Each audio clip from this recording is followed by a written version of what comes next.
Muito bom dia a todos. Primeiramente, eu quero mais uma vez agradecer ao amigo Sabino Henrique pelo convite para participar desse evento, que é um evento já muito tradicional aqui no estado do Ceará, e o convite que me foi feito para coordenar, convidar os palestrantes e montar a programação. Hoje a programação totalmente voltada para o direito penal, com ênfase na reforma do Código Penal, que é uma reforma muito esperada, muito comentada, polêmica, que mexe aí com as paixões, E nós montamos uma programação, eu tenho certeza que todos vocês poderão apreciar bastante, não só pelos temas, mas principalmente pelos palestrantes, E nós não poderíamos começar melhor essa manhã, em razão aqui da ausência do professor Rogério Sanches, que nos encaminhou um e-mail justificando a sua ausência em razão de uma redesignação de um júri importante em São Paulo, que ele foi designado pelo Procurador-Geral de Justiça. Mas se nós temos a ausência do professor Rogério Sanches, por outro lado, nós temos a felicidade grande de ouvir aqui ninguém mais, ninguém menos do que o professor, advogado, renomado, criminalista, sócio da banca Cândido Albuquerque Advogados Associados, um dos advogados mais brilhantes que eu já vi atuar, professor universitário, doutorando em Direito, o nosso querido Daniel Maia. Então, eu tenho certeza que vocês ficarão bastante impressionados com a palestra do professor Daniel Maia, como eu já disse, um dos maiores conhecedores do direito penal que eu já tive a oportunidade de presenciar. E, para presidir a mesa e para fazer também considerações, também o estimado e querido, dos mais destacados membros do Ministério Público do Estado do Ceará, combativo, com atuação muito séria, muito comprometida, professor universitário, mestre em Direito, uma figura humana exemplar, o querido professor Luiz Abrantes Pequeno, que presidirá os trabalhos e também fará suas considerações. Na sequência, nós teremos a palestra do professor doutor Nestor Eduardo Araruna Santiago, professor do Programa de Pós-Graduação em Direito Constitucional da Universidade Federal, da Unifor, que falará sobre Direito Penal Econômico, um tema também muito recorrente, bastante relevante na ordem dos dias. Na sequência, nós teremos a palestra do professor Reno Feitosa, o nosso cearense de Juazeiro, que despontou do Juazeiro para o Brasil. O seu livro Direito Penal Quântico hoje é uma referência no Brasil, citado por vários professores de escola. Inclusive as questões, temas do livro do professor Reno foram citadas já em questões de concurso do Ministério Público e de outros concursos relevantes. Então, a gente também tem que prestigiar aqui a nossa prata da casa, um cearense que publicou uma obra lá no Juazeiro e que os colegas estão citando. Também falará hoje aqui sobre a secularização do direito penal e religiosidade, ladeado pelo querido advogado Valdir Xavier. No período da tarde, nós teremos uma palestra com o delegado de polícia Cleopas Isaías Santos, doutorando em Direito Penal pela PUC, uma figura também bastante conhecida no cenário jurídico nacional. Tem um livro sobre delegado de polícia, sobre a profissão, que é Delegado de Polícia em Ação, que hoje é um dos livros mais vendidos no Brasil, inclusive por aqueles que pretendem conhecer melhor essa carreira. Então, ele falará sobre a responsabilidade penal da pessoa jurídica na reforma do Código Penal. Na sequência, eu falarei sobre a reforma do Código Penal na parte especial, os aspectos polêmicos da parte especial, e, ao final, o promotor de justiça André Clark, promotor que tem ampla experiência e atuação no combate aos crimes contra a administração pública, falará sobre os crimes contra a administração pública e a atuação do Ministério Público. Portanto, eu tenho certeza que nós teremos um dia hoje bastante profícuo, com uma programação voltada exclusivamente para o direito penal. Sendo assim, eu declaro abertos os trabalhos, desejo a todos que nós tenhamos um dia excelente com essa programação e passo já de pronto o trabalho, a presidência da mesa para o nosso dileto Luiz Abrantes Pequeno. Muito obrigado.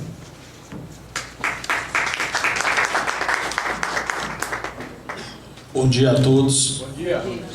É com imenso prazer que eu recebi esse convite do professor Bruno Queiroz para presidir essa mesa e ladear.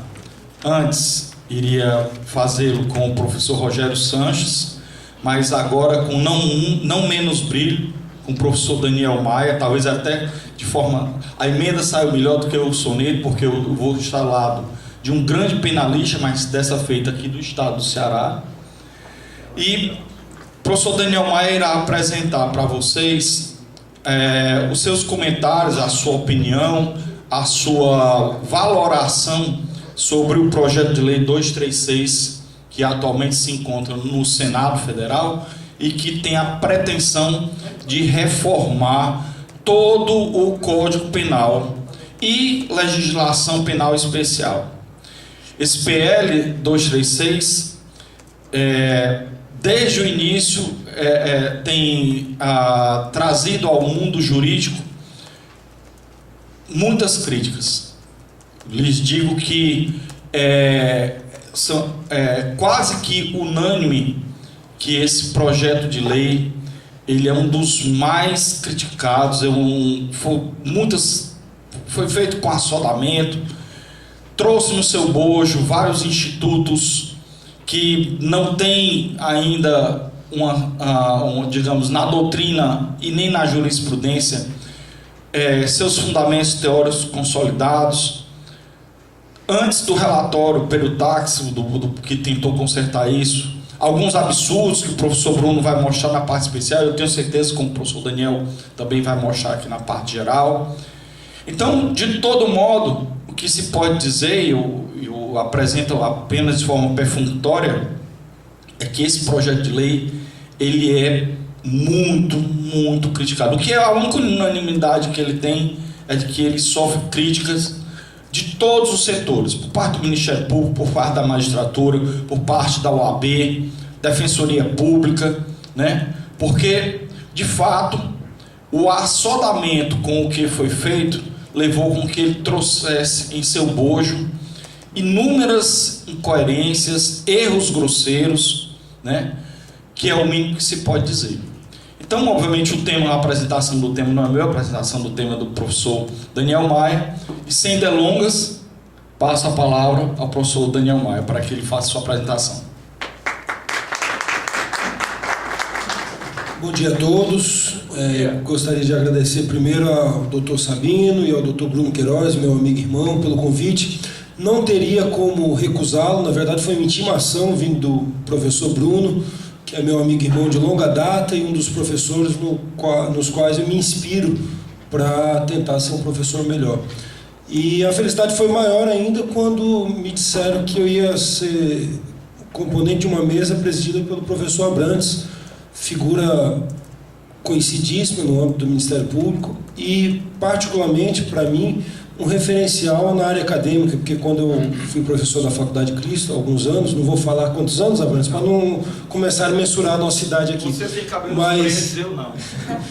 Mas era um referencial para mim lá dentro da Faculdade de Cristo, uma faculdade nova. Eu vinha da UFC como aluno e como professor na UFC e durante um período fui professor da Faculdade de Cristo, e lá o Abrantes sempre foi meu referencial, que faço questão de dizer isso em público todas as vezes que o encontro.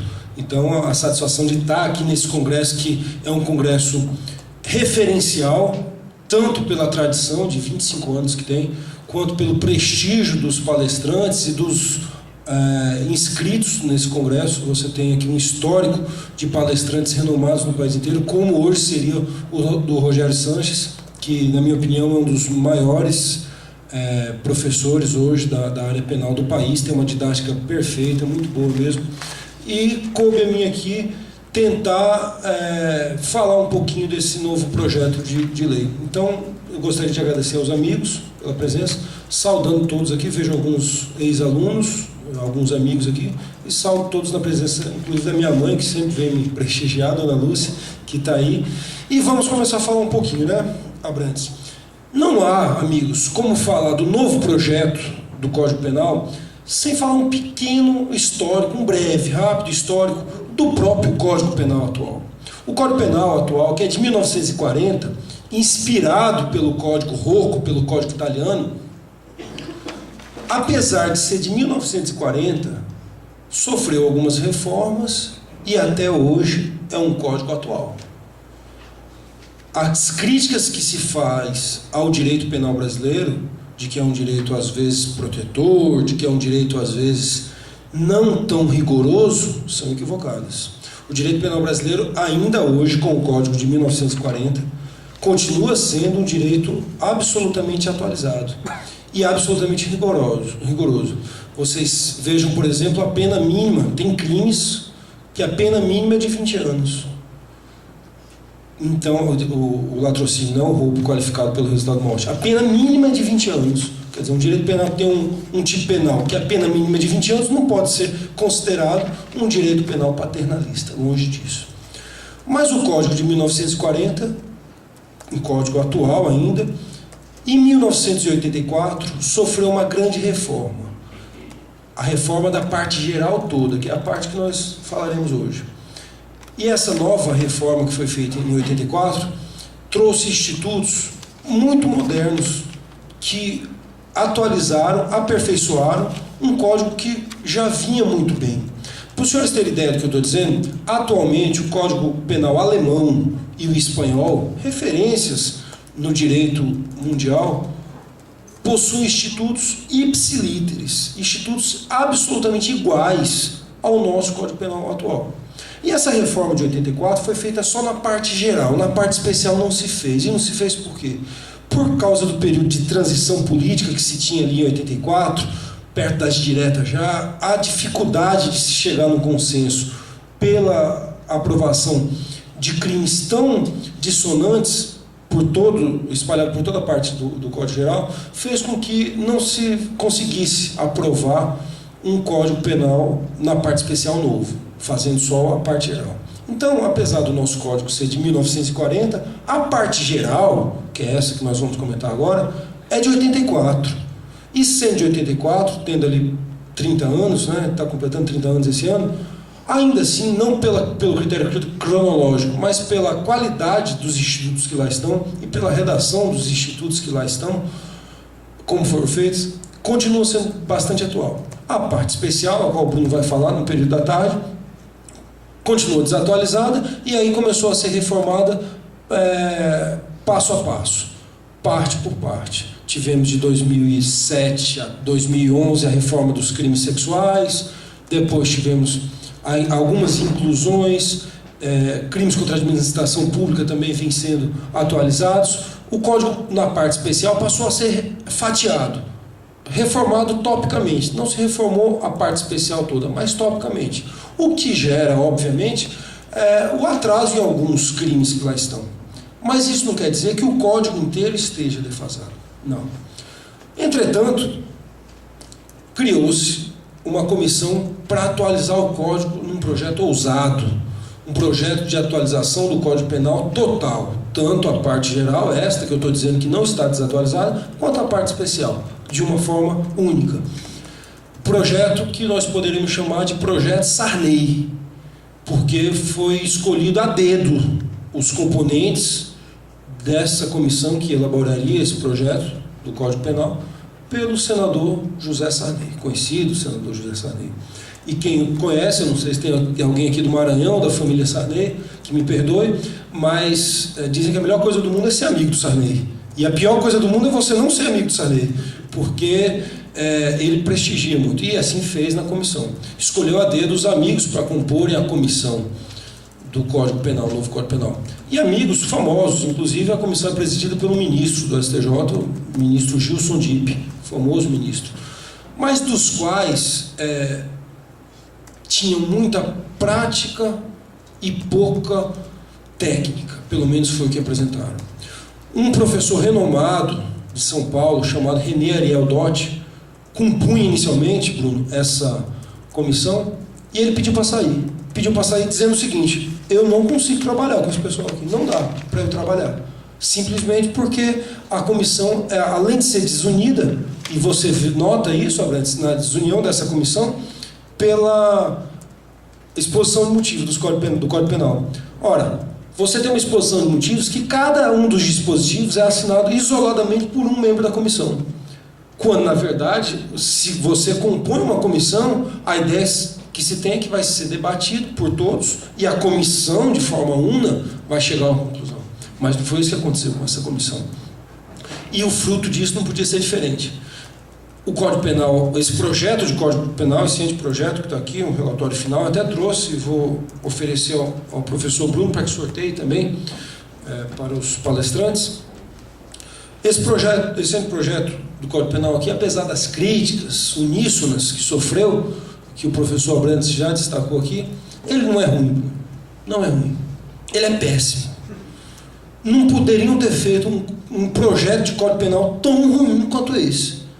Esse Código Penal aqui, ele ofende, digo isso de forma clara, ele ofende a literatura jurídica brasileira, em especial a penal, que já contou com nomes como Nelson Hungria, Heleno Cláudio Fragoso, recentemente o próprio Rogério Sanches, que para mim é um escritor atualíssimo, muito bom.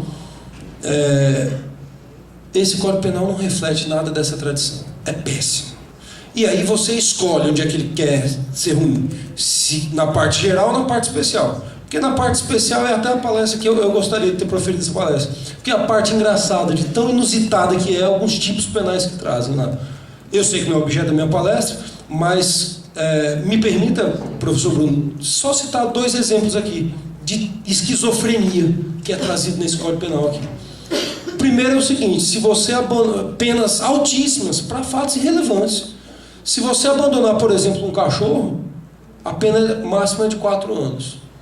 Se você abandonar uma criança, um capaz é de 3 meses. Quer dizer, se você tiver um cachorro e tiver uma criança, os 2 abandonados, salva o cachorro. Porque senão a sua pena vai ser mais alta. E não para por aí, tem vários exemplos. Se você pescar um cetáceo, uma baleia, pena 2 a 5 anos. Mas se da pesca, Abrantes, derivar a morte do cetáceo, da baleia, dobra-se a pena, vai de 4 a 10 anos. Será que o legislador aqui, será que a comissão aqui imaginou que alguém ia pescar a baleia para botar no aquário em casa? Que não ia matar a baleia? Porque se da morte da baleia, se da pesca da baleia derivar a morte, você tem o dobro da pena. Ora, que baleia que vai ser pescada não vai morrer? A não ser que vá para o SeaWorld. Senão não há possibilidade. Então, vejam as esquizofrenias que tem nesse Código Penal. As incoerências. Professor, mas...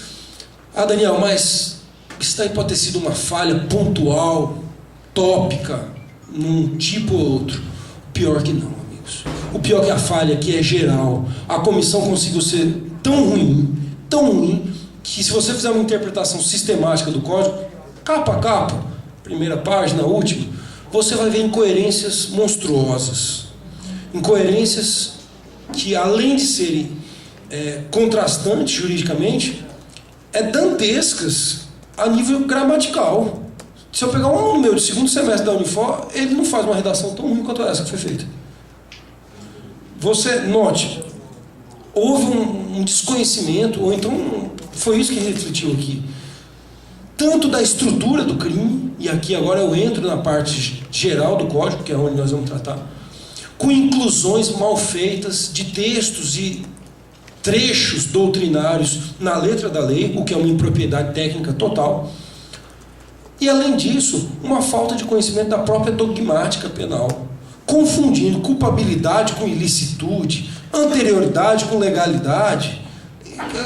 Um samba do criado doido, me permitam a expressão.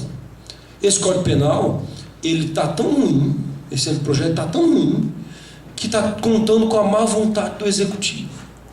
Veja, é um anteprojeto que foi feito, um projeto que foi feito com assodamento, conforme o professor Abrantes falou aqui, com rapidez. Por quê? Uma questão histórica. Nós temos o senador Sarney, que nomeou todo mundo, se aposentando, possivelmente morrendo daqui a algum tempo, já passa de 80 anos. Se Deus quiser, né? Não vai se perpetuar aí, né? Não vai. Mas senador Sarney não pode sobreviver durante muitos anos, mas ele tem que deixar algo notório, um código penal. E aí assodou-se para se fazer esse projeto. Só que contou, mesmo com o apoio do governo federal, O governo notou, eu penso que o governo notou as impropriedades tão grandes e ninguém teve coragem, a presidente não teve coragem de sancionar um código tão ruim desse. E está se empurrando aí. E vai se empurrar, e eu tenho certeza que vai se transformar num código penal como o do Nelson Hungria, que pelo contrário era muito bom, mas ficou 9 anos numa vacatio legis e por questões políticas nunca foi efetivado. Aqui vai ser pior, porque não vai sequer ser promulgado, tenho certeza disso. Mas enfim... Peguem o artigo 1º desse Código Penal, para começar aqui uma crítica tópica ao Código. Porque do jeito que eu estou falando fica muito fácil, né? Bater e não mostrar onde é que estão os erros. No artigo 1º desse Código Penal, ele diz assim: não há crime sem lei anterior que defina, nem pena sem prévia combinação legal. Princípio que todos nós conhecemos já do Código Antigo. Entretanto, ele quis inovar, e aí ele erra. Ao invés de chamar de princípio da anterioridade, ele chama de princípio da legalidade. Como se pudesse fazer uma lei penal sem que por outro meio que não fosse por meio de lei, em estrito senso. Então a questão aqui, principiológica, está equivocada logo na primeira palavra do Código Penal. Não se trata de princípio da legalidade, se trata de princípio da anterioridade, dizendo o seguinte: não há crime sem lei anterior que defina, nem pena sem prévia combinação legal. Começa um erro conceitual dantesco. Assim, quem estuda direito penal, eu tenho certeza que todo mundo aqui pelo menos já leu um manual, ou teve algum contato com o direito penal, começa se estudando pelos princípios. E ele confunde anterioridade com legalidade. E não para por aí. Você vai para o artigo 14, e aí começa, Bruno, uma incoerência que fica difícil da gente explicar, porque é difícil da gente compreender. Ele começa assim, no artigo 14. Vou até ler a redação dele aqui. Diz assim, ó: o fato criminoso, artigo 14. A realização do fato criminoso exige ação ou omissão, dolosa ou culposa, que produza ofensa potencial ou efetiva a determinado bem jurídico. Então, o que ele está querendo dizer aqui, trazendo para a área acadêmica, ele está querendo dizer assim que é um fato criminoso aquele que consegue produzir uma ofensa potencial ou efetiva, um risco da ofensa ou uma ofensa mesmo. Muito bem. E ele se esquece de falar dos crimes de perigo abstrato. Porque na hora, Brandes, que ele fala assim, é fato criminoso um fato que produz efetiva ou potencial ofensa, ele se esquece dos crimes de perigo abstrato, como por exemplo o tráfico de drogas. O que ele está querendo dizer aqui para mim, estou lendo isso aqui, é o seguinte: o tráfico de drogas não é mais crime. E qualquer outro crime de perigo abstrato, como porte de arma, como porte de droga, qualquer outro crime também não é mais crime, porque é de perigo abstrato, e ele está dizendo que o fato criminoso aqui só é se o perigo for efetivo ou potencial. Ora, quando você tem um tráfico de drogas, ou um porte ilegal de arma, um porte de drogas, qual é o perigo efetivo que está se causando ali? Específico? Nenhum. É um crime chamado de crime de perigo abstrato.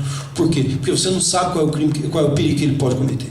Se você não sabe qual é o perigo que ele pode trazer, não dá para especificar se ele é potencial e muito menos efetivo.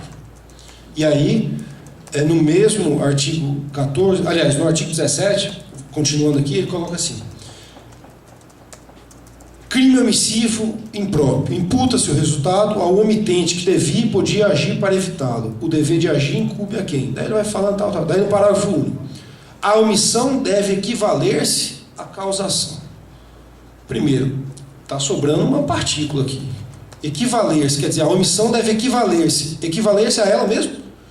Porque a redação correta deveria ser: a omissão deve equivaler a algo. E não equivaler-se. Quando eu falo que algo está equivalendo-se, é assim mesmo. Assim mesmo. Então, a omissão deve equivaler-se. Então, a redação fica: a omissão deve ser omissão.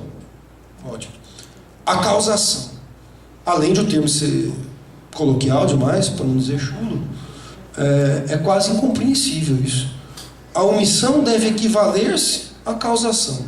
E aqui eu tinha apontado no começo um erro de dogmática, primeiro um erro principiológico, depois um erro de dogmática, aqui eu aponto um erro de português. Um erro de simples português. Quer dizer, quis se escrever bonito. Devia ter se colocado: a omissão deve equivaler à causação, se quisesse usar o termo coloquial. Mas não um erro de português. Uma comissão de notáveis, onde você tem lá ministros do Superior Tribunal de Justiça, professores, quiçá renomados, errando numa partícula assim. Quer dizer, não dá para levar um código desse a sério. É brincadeira de criança isso. E aí você vai para o artigo seguinte, 18, que fala o seguinte: dolo e culpa. Nas minhas aulas de parte geral eu digo que se um aluno não tiver que não perder uma aula que ele não pode perder para entender direito penal, é a aula de dolo e de culpa. É algo fundamental. E aí vem o artigo 18 desse projeto novo e diz o seguinte: dolo e culpa, artigo 18, disse o crime doloso quando o agente quis realizar o tipo penal ou assumiu o risco de realizá-lo. Para por aí, não vou nem ler o resto não. Que tipo penal? Quem é que é aqui? Eu estou falando para uma palestra seleta, para um público seleto aqui, ou estudantes, ou advogados, ou juízes, ou professores. Todo mundo aqui tem alguma ligação com o direito. Que tipo penal, amigos? O sujeito, quando vai cometer o crime, o dolo é sobre a conduta, não é sobre o elemento normativo, não.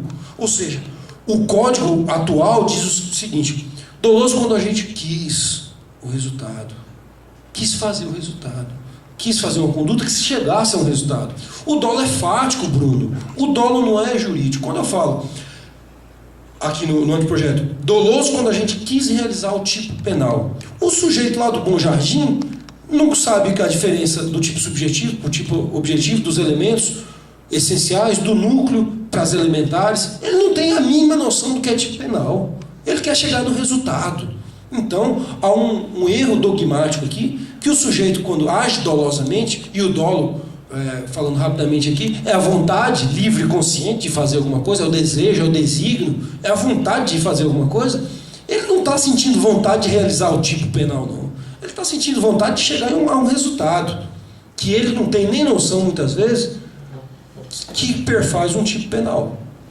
Note que antes de se reformarem a parte dos crimes sexuais, no atual código, o sujeito era preso, o sujeito tinha tirado a roupa da mulher, tinha amarrado a mulher, estava acariciando os seios da mulher quando a polícia chegava. Preso.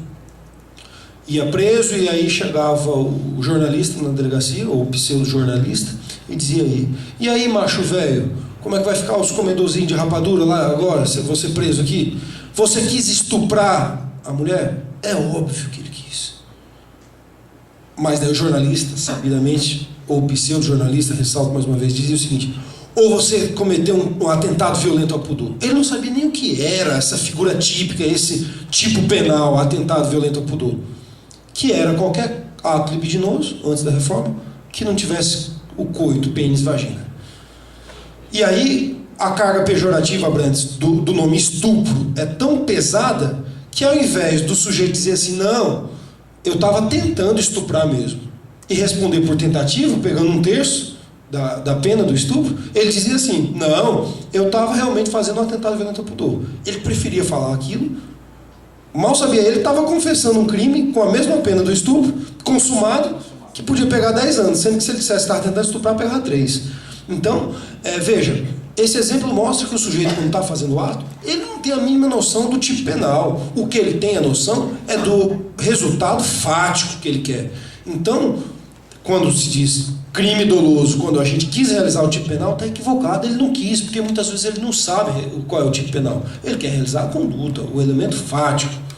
Então, esse artigo 18 me parece absolutamente equivocado também. E aí a gente pode ir para o artigo 28. Esse é até engraçado. Fala das excludentes de ilicitude, legítima defesa, estado de necessidade, aquela coisa toda. Ele diz assim, ó, primeiro, ele não chama mais de excludente de ilicitude, ele chama assim, exclusão do fato criminoso.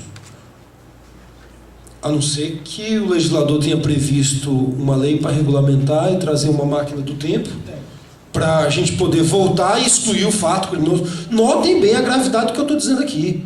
Eu estou falando em tom jocoso, mas é muito grave isso, Jordana. Você tem a exclusão do fato criminoso. Como é que eu vou excluir um fato, amigos? É como aquela história, baseado em fatos reais. Ora, se é fato, é real. Não se pode... Já viu, Brasil? Filmes baseado em fatos reais. Só pode ser real. Não existe fato que não seja real. E aí, o legislador diz assim, a comissão diz assim, exclusão do fato criminoso. Eu juro para os senhores que eu fiquei essa noite toda pensando, como é que eu vou excluir um fato criminoso? Não dá. O fato já aconteceu. O que se exclui é a ilicitude daquele fato. Ora, a pessoa mata alguém em legítima defesa, é ilícito matar outra pessoa. Mas naquela situação de legítima defesa, você exclui a ilicitude. O fato criminoso permaneceu, tanto é que a pessoa morreu. E vai continuar morta. Entretanto, você exclui a ilicitude e a pessoa acaba não sendo punida. Então, a gravidade do artigo 28 é grosseira, é dantesca, é demasiada aqui, Bruno. É complicado aqui. Exclusão do fato criminoso. Mas nem tudo é ruim aqui no código. Como eu disse, nem tudo aqui pode ser ruim.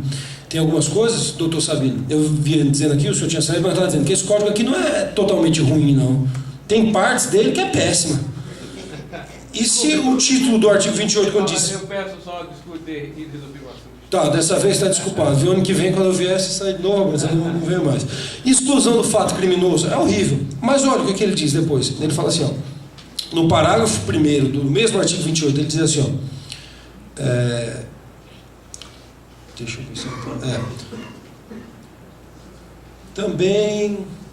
Também não haverá fato criminoso quando cumulativamente se verificarem as seguintes condições: mínima ofensividade da conduta, reduzidíssimo grau de reprovabilidade do comportamento. Aqui, Abrantes, nós temos 2 erros gravíssimos. O primeiro de dogmática de novo, porque ele não consegue diferenciar ilicitude de culpabilidade. Quando fala em reprovabilidade do comportamento, você está falando de culpabilidade. Ora, os elementos do crime, eu sempre digo, os elementos do crime, bizu para quem é concurseiro aqui, elementos do crime, tic-tac, aquela barra, tic-tac, tipicidade, ilicitude e culpabilidade. Também podemos chamar de tipicidade, antijuridicidade e culpabilidade. A culpabilidade é o terceiro dos elementos do crime, diferente da ilicitude. Esse artigo 28 está tratando das excludentes de ilicitude, ou seja, legítima defesa, estado de necessidade, estrito cumprimento do dever legal, exercício regular de um direito. Não está tratando de excludente de culpabilidade. E aí ele vai e coloca uma excludente de culpabilidade aqui, dizendo do grau de reprovabilidade. É o grau de nojo que a conduta desperta no sujeito. Ora, quanto mais reprovável, quanto mais nojenta a conduta, mais culpável. Vocês pegam 2 pessoas que cometeram o mesmo tipo penal.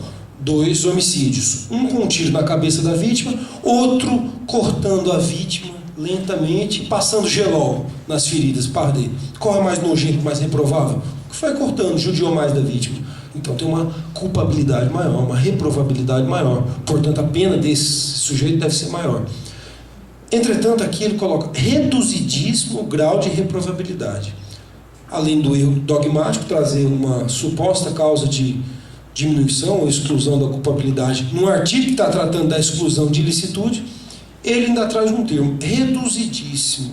E aí eu pergunto, doutor Sabino, o que é reduzidíssimo? Não farei o concurso. Eu fico imaginando uma questão dessa, Brandes, caindo num concurso para o Ministério Público. O tanto que vai estar uma questão subjetiva dessa, né? Ou uma questão para a magistratura, né? Onde o candidato tenha que justificar numa sentença um reduzidíssimo grau de reprovabilidade. O que é reduzido para mim pode não ser reduzido para vocês. O que é reduzido para cada um aqui é diferente. Então, na lei, isso daqui você pode até ter uma discussão jurisprudencial. Pode ter uma discussão doutrinária, um autor dizendo que reduzido é uma coisa, não reduzido é outra.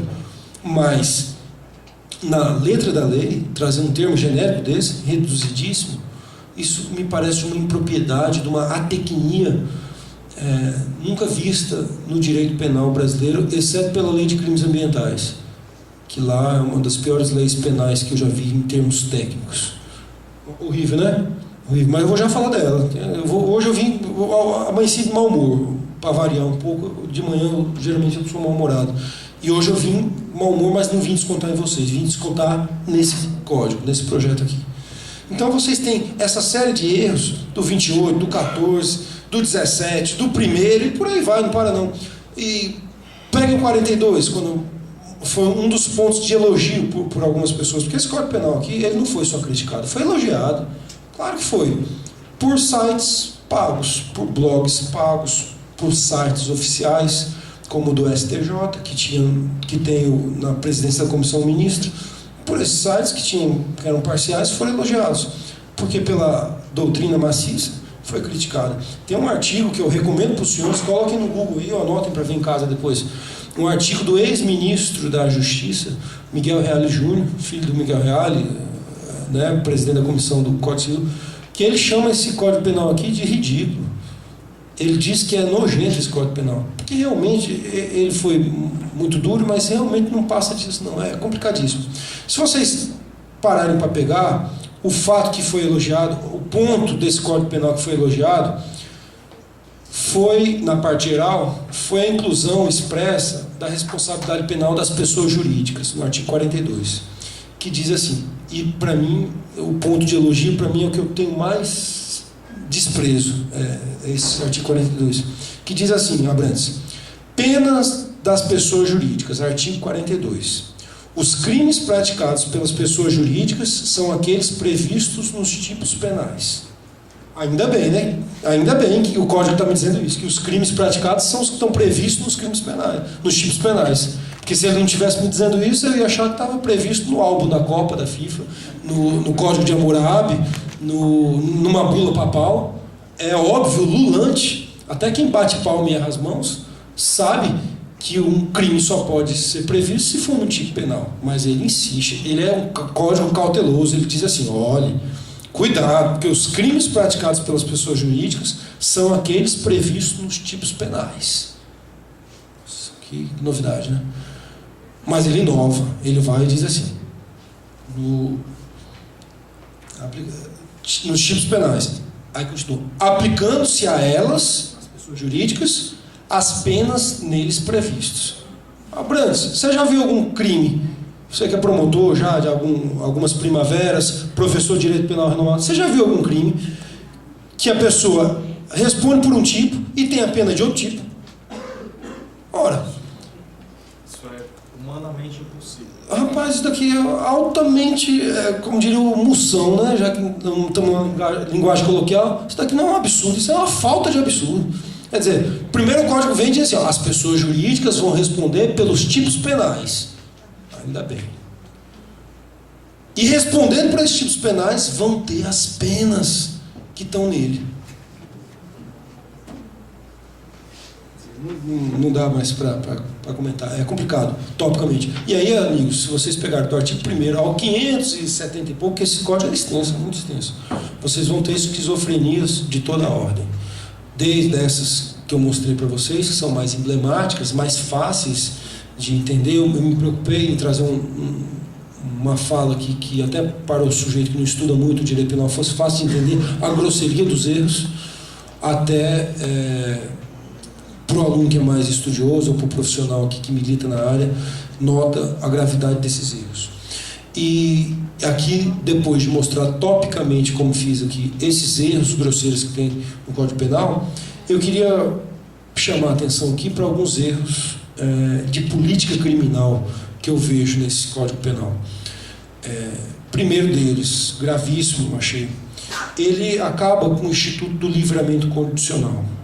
Eu adorei ter nessa mesa o professor Abrantes, que é uma pessoa que eu respeito muito pessoal e profissionalmente, que, como já disse, me inspiro inclusive profissionalmente nele, mas que pode fazer um contraponto justo aqui, porque é promotor.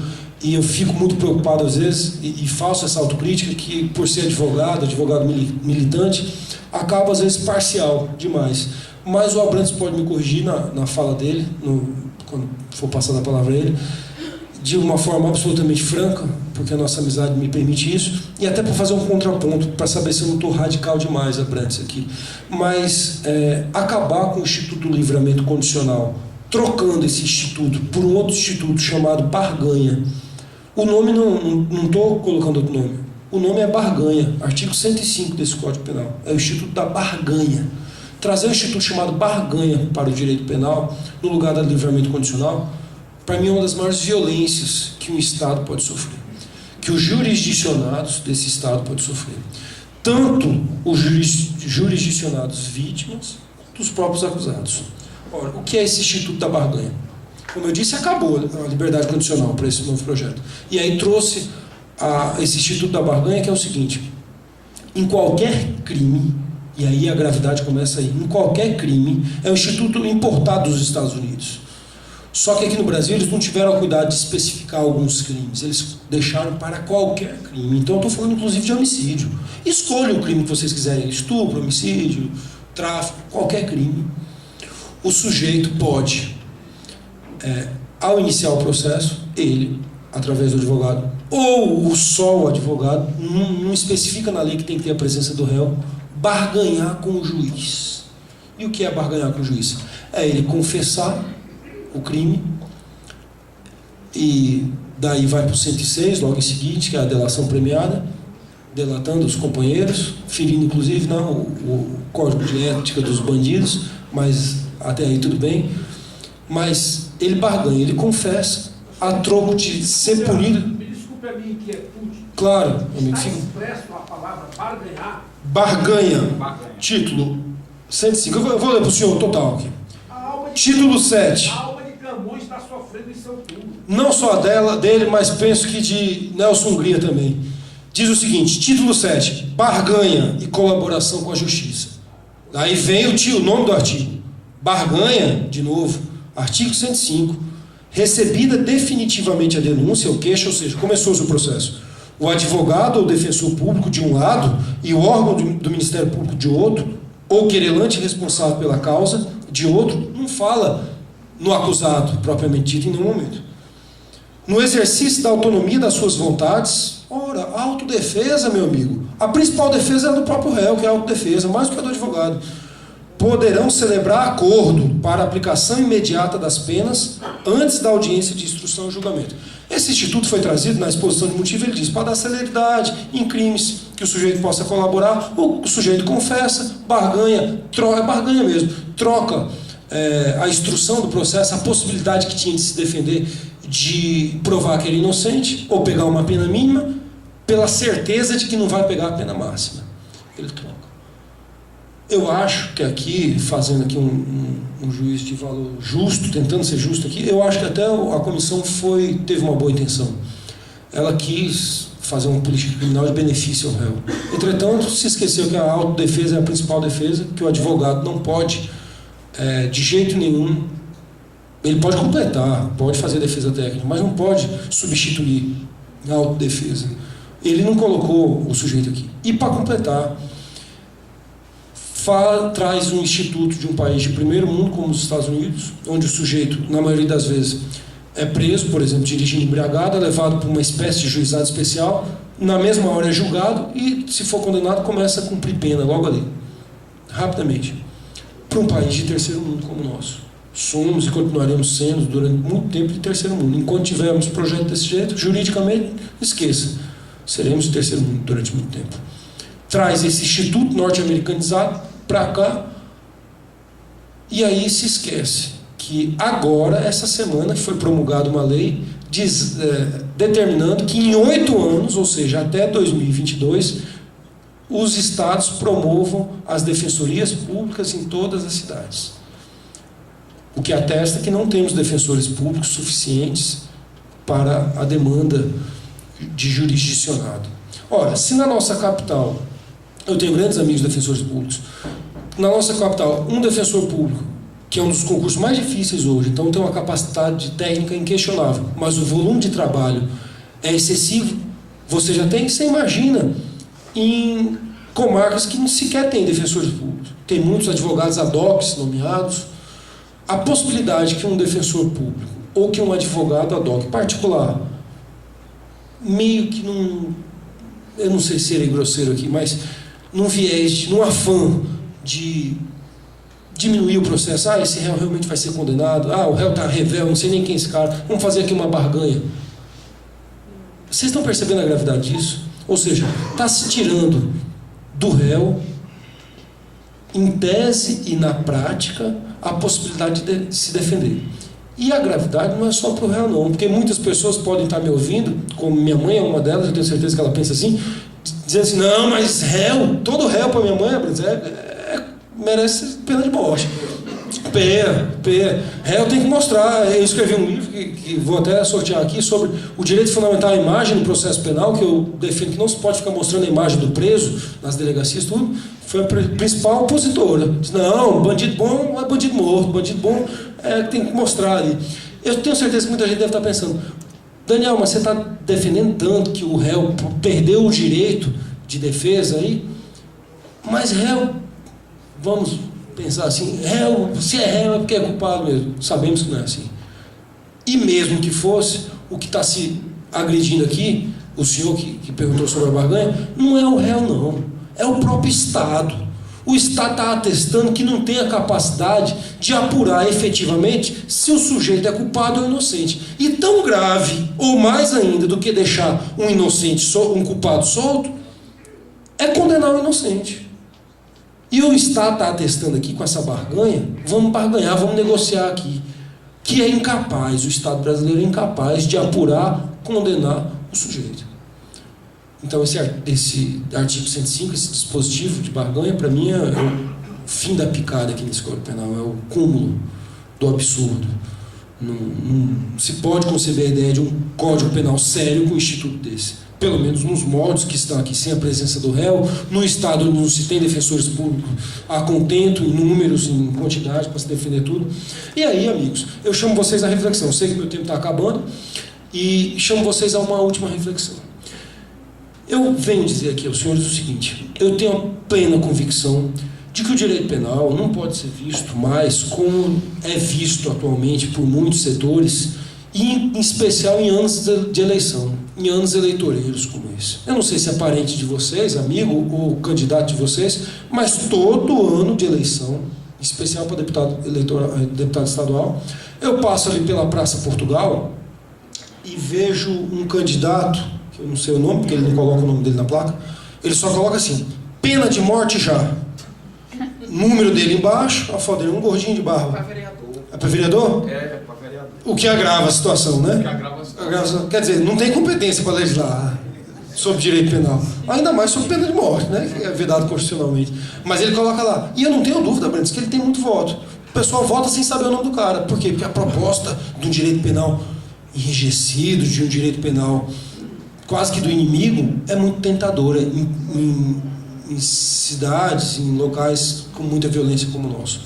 E o que eu venho dizer para os senhores é o seguinte: essa visão tem que ter cuidado com ela e deve ser mudada. Primeiro pelo seguinte, sinto em lhes decepcionar, mas o direito penal não é a panaceia para os males sociais que nós temos, não. Não pode ser o remédio para todos os males sociais, não. Olha, o sujeito não tem educação, o sujeito não tem emprego, o sujeito não tem escola, o sujeito tem um traficante contratando ele para ser aviãozinho desde os 6 anos de idade. Aí, quando ele completa 18, quer que o direito penal resolva. Daí prende o cara, condena o cara, em algumas das vezes. Condena o cara, daí vamos ressocializar o cara. Como é que vamos ressocializar alguém que sequer foi socializado? Ah, é fácil, vamos ressocializar ele dando uma profissão a ele lá no presídio. Vamos colocá-lo para fazer chapéu de palha, ganhando, acho que é 35 centavos, 40 centavos. Vamos arredondar para R$1 cada chapéu de palha que o cara faça. Se o cara for muito bom no que ele faz, muito bom mesmo, ele vai fazer um chapéu por dia, 2 por dia, vai ganhar R$60 no mês.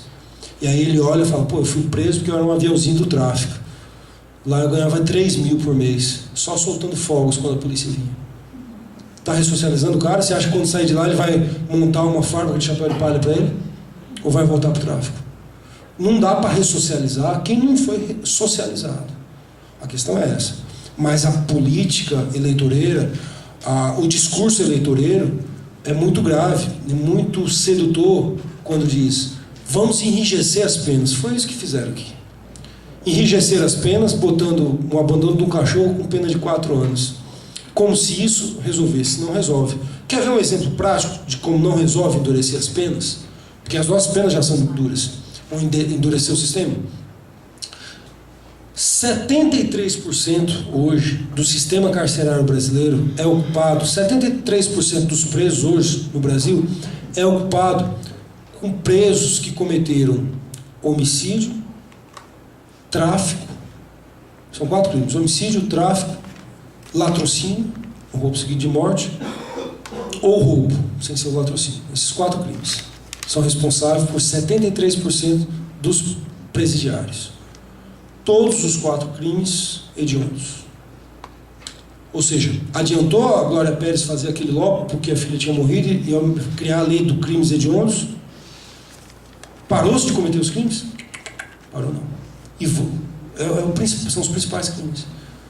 Então, quer dizer, adianta você colocar uma lei penal drástica, com penas altíssimas, ou institutos, até inconstitucionais, se você não efetiva ela. O que eu estou dizendo para os senhores, estou finalizando já, eu sei que meu tempo está estourado aqui, é o seguinte: adianta você ter uma lei no papel grave demais, com um instituto grave demais, se o Estado passa a sensação de impunidade. Eu advogo, eu milito aqui e vou lhe dizer, digo aqui claramente, se eu estivesse no Ministério Público dizendo isso, eu diria do mesmo jeito: você é uma exceção, porque eu conheço seu trabalho. É um promotor que todo dia está lá, na hora. Um promotor que os processos andam, que dá trabalho para a gente quando temos processo. É um promotor que é efetivo. Mas a culpa não é do Ministério Público. A culpa é do sistema atual que temos, onde os processos prescrevem. Abrantes, a principal tese de defesa na Justiça Estadual do Ceará hoje é a prescrição. Eu tenho um processo que está com 6 anos para ter a primeira audiência. Daqui a 2 anos prescreve, em 8 prescreve. Em abstrato, pena de 4 anos, prescreve em 8. Uma pena em concreto. Não, a pena em concreto já fica difícil, senhores. É tão grave que eu estou dizendo, fica difícil de eu fixar meus honorários. Porque a pessoa pensa assim: a prescrição, a lentidão do judiciário é bom para os advogados, porque prescreve tudo, é fácil para defender. É horrível para a gente. É horrível. Porque nem o cliente tem mais medo. A sensação de impunidade é tão grande. Outro dia eu fui fixar os honorários, o sujeito chegou: estou respondendo aqui por estelionato na Justiça Estadual. Estelionato, pena de 1 a 5 anos, em abstrato prescreve em 12. 12 anos é muito tempo. Aí eu fixei dele: doutor, o que é isso? Eu quero só que o senhor trave um pouquinho o processo ali, que isso vai prescrever, doutor. Eu falei: não, mas olha, a pena em abstrato, ele me interrompeu. É 12 anos, já sabia, né? Pena em abstrato é 12 anos. O senhor acha que vão bem julgar isso daqui em 12 anos na Justiça Estadual? E ele estava correto. As exceções, como existem, a Abrantes está aqui, não é. Eu tenho muitos amigos promotores, muitos amigos juízes e defensores, e ele me conhece, sabe que não estou falando para fazer média aqui, ele é uma exceção. Nosso sistema está falido. Então não adianta você enrijecer a pena se você fazer o estado da acusação. Porque o que está se criando aqui, Abrantes, e já vou finalizando aqui, é o estado de direito penal da acusação, onde as pessoas se satisfazem, ou em tese se satisfazem, simplesmente pela acusação, pela possibilidade de uma denúncia. Fulano foi denunciado, fulano foi processado e vai ter uma pena alta. Equívoco, ledo engano, não vai ter. Então, amigos, façam essa reflexão, e mais do que cobrar, e porque isso nós somos responsáveis, temos que cobrar dos nossos constituintes, dos nossos deputados, né? Esse ano de eleição da nossa presidente ou do nosso presidente, dependendo de quem vocês votem, uma política pública mais séria, uma política pública que não seja para entrar para a história, para fazer um código para dizer eu fiz o código, uma política pública de seriedade, de educação, de colocar o direito penal no lugar que ele deve estar, que é um lugar de fragmento no ordenamento. Só entra onde tudo mais for aplicado não foi resolvido. Onde o direito civil não der certo, o pai não pagou a pensão, o direito penal vai e prende. Aí sim. Mas colocar o direito penal como instrumento de educação, isso é péssimo, é horrível. Eu agradeço demais a atenção dos senhores, a participação. Devolvo a palavra ao presidente da mesa, desde já dizendo que estou à disposição para perguntas e qualquer tipo de debate aqui. Agradecendo e pedindo desculpa se fui agressivo demais com o José Sarney. Acho que aqui deve ter muitos fãs dele. E devolvo a palavra ao Abrantes. Obrigado.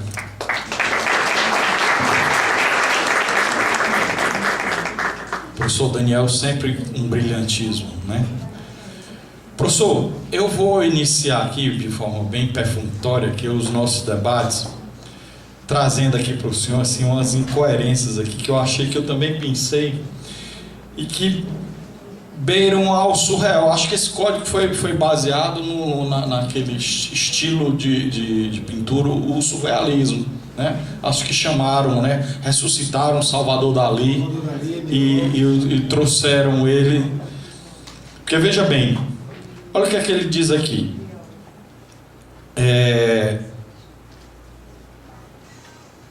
Sobre consumação, início de execução. Primeiro ele diz, né? Disse o crime consumado quando ele se reúne todos os elementos de sua definição legal. Tudo bem. Aí ele diz: há início de execução quando o autor realiza uma das condutas constitutivas do tipo, ou, segundo o seu plano delitivo, pratica atos imediatamente anteriores à realização do tipo que exponham a perigo o bem jurídico protegido. Quer dizer, isso aqui significa o quê? O sujeito é flagrado pela polícia no meio da rua com a arma na mão e estava caminhando em direção à casa do seu desafeto. Só que esse sujeito, ele também é ladrão. É um sujeito que se dedica à prática do roubo. E aí, o que é que ele vai ser preso? Ele vai ser preso por tentativa de homicídio ou tentativa de roubo. Quer dizer, como é que eu vou descobrir, como é que eu vou entrar na mente do agente e vou descobrir qual é o seu plano delitivo? E como é que eu vou saber qual é o que é o ato anterior ao início da execução? De qual crime? Ele estava tentando roubar, tentando furtar, tentando assassinar.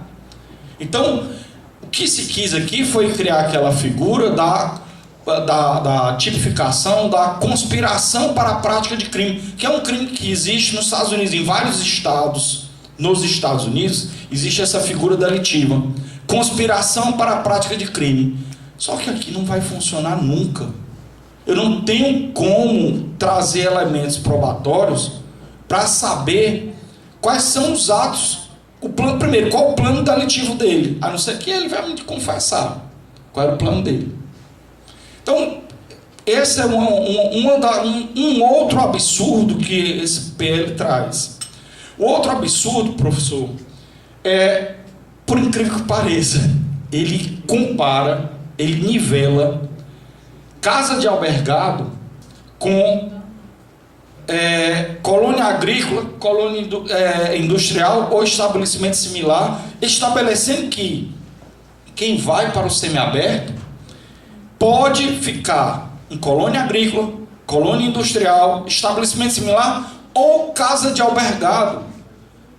Quando eu vi esse dispositivo, eu disse, rapaz, quem fez isso aqui não tem a menor ideia de duas coisas. Primeiro, casa de albergado no Brasil é igual unicórnio. Alguém já viu um unicórnio? Existe aquela figura mítica. Casa de albergado é uma figura mítica criada pela lei de execução penal, né? Como a fada do dente, como o Papai Noel. Desculpe se alguém aí não acredita. A figura do Neymar, né? Tá valorizadíssimo. Mas se bem que tem uma exceção, mas é no estrangeiro. Nos Estados Unidos de Sobral tem uma casa de albergado. No Brasil eu tive cuidado de pesquisar. Em Sobral, por incrível que pareça, tem uma casa de albergado. Não tem no Brasil todo. A lei de 2004 nunca foi implementada. Não existe casa de albergado. Essa é a primeira incoerência. A segunda, regime semiaberto é incompatível com casa de albergado. Porque no regime semiaberto, a ideia, claro, do sistema trifásico de cumprimento de pena é: o regime fechado é a fase retributiva.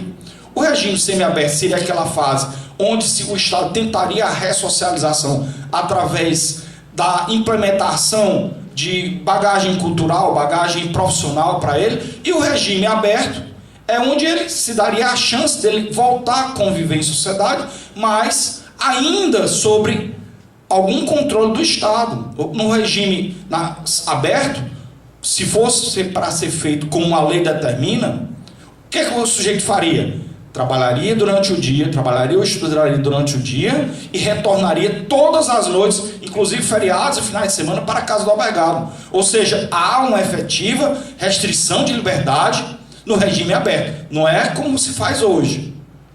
Mas quando eu coloco casa de albergado no regime semiaberto, ora, colônia agrícola industrial, para quem não sabe, é uma instituição penal com vigilância. Casa de albergado não tem vigilância.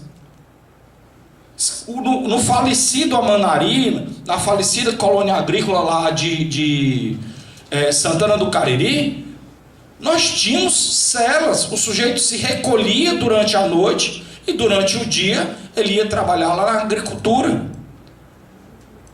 Estabelecimento similar é um estabelecimento penal onde você vai oferecer cursos profissionalizantes, onde você vai oferecer cultura, educação para o sentenciado, mas é um estabelecimento penal onde há vigilância e efetiva restrição de liberdade.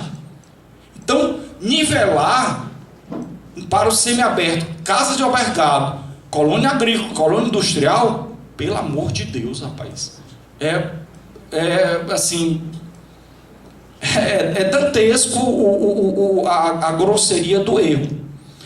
Terceira colocação e último, porque obviamente o tempo, é a inclusão de matérias dogmáticas dentro do código. Isso é um grave erro. Olha, você colocar, se você for ler o substitutivo do Pedro Tax, ele diz assim, que a adoção da teoria da imputação objetiva é o eixo central da reforma da parte geral do código. Pelo amor de Deus, a teoria da imputação objetiva, ela não tem, até hoje, criada na década de 70, com base em estudos lá no começo do século XX, ela não tem até hoje fundamentos solidificados. O próprio Rochin, pretendia estabelecer que a teoria da imputação objetiva iria substituir a relação de causalidade com a teoria da conditio sine qua non, mudou de ideia, disse, não, nós não podemos abrir mão de uma relação de causalidade para estabelecer a responsabilização pelo resultado ao agente. A teoria da imputação objetiva é apenas um complemento. E ele trouxe, o legislador atual trouxe a teoria da imputação objetiva para dentro do código. Hoje, se você for pesquisar na doutrina nacional, ninguém chega a um consenso sobre quais são os elementos consolidados da teoria da imputação objetiva. Mas como tem a queda e tem o coice, ele ainda trouxe a teoria da imputação objetiva de forma absolutamente errada. Eu vou ler para vocês para finalizar. Ele diz aqui: